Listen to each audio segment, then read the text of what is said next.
কারণ অনেক জায়গায় এটা শোনা গেছে যে বাইবেল বদলে গেছে। আমি বলি না, বাইবেলের পণ্ডিতরা বলেন। আমাকে প্রমাণ দিন।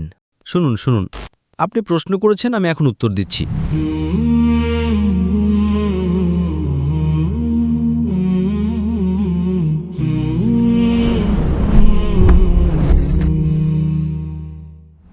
আমার নাম আদিল, আমি নিগাহাবানপুরা থেকে এসেছি। আমি খ্রিস্টান। আমার যে প্রশ্নটি সেটি হলো যে আমি ডাক্তার জাকির নায়েক সাহেবের বক্তব্যগুলোতে এটা শুনেছি যে তিনি বলেন যে বাইবেল বদলে গেছে। তো আমি তার কাছে এটা জিজ্ঞেস করতে চাই যে সেটা কোন দিকগুলো, সেটা কোন বিষয়গুলো যেখানে সেটা বদলে গেছে। কারণ অনেক জায়গায় এটা শোনা গেছে যে বাইবেল বদলে গেছে, কিন্তু এমন কোন দিকগুলো আছে যেখান থেকে সেটা বদলেছে, আমি এটা জানতে চাই। ভাই সাহেবের প্রশ্ন ছিল যে ডক্টর জাকির নায়েক বলেন বাইবেল বদলেছে। বাইবেল বদলায়নি, ইঞ্জিল বদলেছে। বাইবেল হলো ইঞ্জিলের বিকৃত রূপ। বাইবেল ইঞ্জিলের বিকৃত রূপ কে বলে? আমি বলি না, বাইবেলের পণ্ডিতরা বলেন। কতগুলো প্রবন্ধ আছে আপনি যদি পড়েন। বাইবেলে 50,000 ভুল নামক প্রবন্ধ। আমাকে প্রমাণ দিন। বাদশা 50,000 ভুল কে বলে? আমি ডাক্তার জাকির নায়েক না, যারা বাইবেলের পণ্ডিত, যারা নিজেরা খ্রিস্টান, তারা বলে যে বাইবেলে 50,000 ভুল আছে।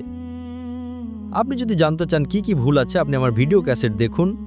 আমি ডাক্তার উইলিয়াম ক্যাম্বেলের সাথে বিতর্ক করেছি বিজ্ঞানের আলোকে বাইবেল এবং কোরআন।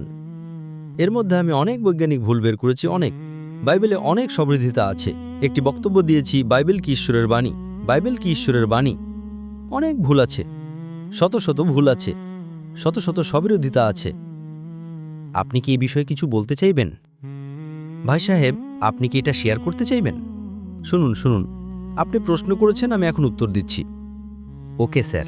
এক দুটো বলবো, সব বলতে গেলে তো 10 দিনও লেগে যাবে, তাও আমি শেষ করতে পারবো না। 10 দিন ধরেও যদি উত্তর দিই তো সব কিছু দেখাতে পারি। কিছু দেখাচ্ছি আপনাকে। উদাহরণস্বরূপ ইজেটিএল 24:1 আপনি পড়ুন না, আমি তো পড়তেই পারবো না। পর্নোগ্রাফি আছে। পর্নোগ্রাফি, আপনি কি বলবেন? পর্নোগ্রাফি আল্লাহর বাণী? আপনি 100 কোটি টাকা আমাকে দিলেও আমি পড়তে পারবো না। আপনি বাইবেল পড়বেন, প্রথম বই জেনেসিস বই, জেনেসিস অধ্যায় 1 পদ নম্বর 1, শুরুতে আলো ছিল। বাইবেলে লেখা আছে যে শুরুতে আলো ছিল, অর্থাৎ প্রথম দিনে আলো ছিল। পরে সামনে পড়লে আপনি আয়াতে জেনেসিস অধ্যায় 1 পদ নম্বর 13, 14, 15, 16তে আসেন। তারপরেতে আসে যে ঈশ্বর সূর্য চতুর্থ দিনে বানিয়েছেন। আপনি ভাবতে পারেন আলো কোথা থেকে পাই আমরা? সূর্য থেকে। তো আলো বানিয়েছেন 1 নম্বর দিনে আর সূর্য বানিয়েছেন 4 নম্বর দিনে। এটা বৈজ্ঞানিক ভুল। যে কোনো বিজ্ঞানী বলবে যে এটা ভুল আছে। 2 নম্বর বাইবেলে লেখা আছে জেনেসিস 1 নম্বর বই, জেনেসিস অধ্যায় 1 পদ নম্বর 13, 14, 15, 16, যে ঈশ্বর চাঁদ বানিয়েছেন এবং সূর্য বানিয়েছেন। চাঁদ সূর্য বড় আলো দিনে আলো দেওয়ার জন্য, আর চাঁদ ছোট আলো রাতে আলো দেওয়ার জন্য। ঈশ্বর দুটি আলো বানিয়েছেন, সূর্য এবং চাঁদ। সূর্য দিনের উপর রাজত্ব করার জন্য, আর দ্বিতীয় আলো চাঁদ রাতের উপর রাজত্ব করার জন্য। কোরআনের উল্লেখ আছে আল্লাহ সূর্য বানিয়েছেন, চাঁদ বানিয়েছেন, কিন্তু কোরআনে লেখা আছে সূর্য হলো প্রদীপ, উজ্জ্বল জ্যোতি, নিজস্ব আলো আছে। আর চাঁদকে বর্ণনা করা হয়েছে আলো বা উজ্জ্বলকারী হিসেবে। প্রতিফলিত আলো বা ধার করা আলোকে প্রতিফলিত করেছে বা ধার করেছে, নিজস্ব আলো নেই। আজ বিজ্ঞান বলে যে চাঁদের নিজস্ব আলো নেই, তো এটা বাইবেলে বৈজ্ঞানিক ভুল। যদি আপনি বলেন এটা আল্লাহর বাণী, আল্লাহ তাআলা কি জানেন না যে চাঁদের আলো নিজস্ব আলো নয়? তো বাইবেল যখন বলে যে চাঁদের আলো নিজস্ব আলো, এতে অনেক বড় ভুল আছে। আপনি এই অপবাদ আল্লাহর উপর দিতে পারেন না। কোরআনে লেখা আছে যে সূর্যের আলো নিজস্ব, চাঁদের আলো নেওয়া হয়েছে ধার করা, প্রতিফলিত। তো বিজ্ঞানীদের কোরআনের বাণী নিয়ে কোনো সমস্যা নেই, কিন্তু বাইবেলে বৈজ্ঞানিক ভুল আছে।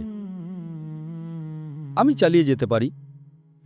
তারপর বাইবেলে লেখা আছে যে ঈশ্বর তৃতীয় দিনে বানিয়েছেন পৃথিবী, শাকসবজি, গাছপালা, গাছ, আর সূর্য বানিয়েছেন চতুর্থ দিনে। সূর্যের আলো ছাড়া গাছপালা আসতেই পারে না, বিজ্ঞান বলে। সূর্যের আলো ছাড়া গাছপালা কিভাবে আসবে? তো এর ওপর ভুল আছে, ভুলের ওপর ভুল আছে। আমি কি এর ওপর লেকচার দেব? এজন্যই বলছি আপনি আমার বিতর্ক শুনুন। বিজ্ঞানের আলোকে বাইবেল এবং কোরআন। আর একটি বক্তব্য দেওয়া আছে বাইবেল কি ঈশ্বরের বাণী। এই দুটো বক্তব্য শুনুন, আপনি শত শত ভুল পাবেন। আপনি বাইবেলের ওপর ইন্টারনেটে গুগল করুন বাইবেলে ভুল সমূহ। খ্রিস্টান পণ্ডিতরা বলে যে বাইবেলে হাজার হাজার ভুল আছে, এজন্যই বাইবেল আল্লাহর বাণী নয়। এই বাইবেল যেটা আছে সেটা ইঞ্জিলের বিকৃত রূপ। আমরা ইঞ্জিলে বিশ্বাস করি, ইঞ্জিলের উপর ঈমান রাখি, যেটা আল্লাহর ওহী ছিল, যা ঈসা আলাইহিস সালামের উপর অবতীর্ণ করা হয়েছিল। কিন্তু এই যে বাইবেল আপনাদের কাছে আছে সেটা ইঞ্জিল নয়, আর আমরা এর উপর বিশ্বাস করি না।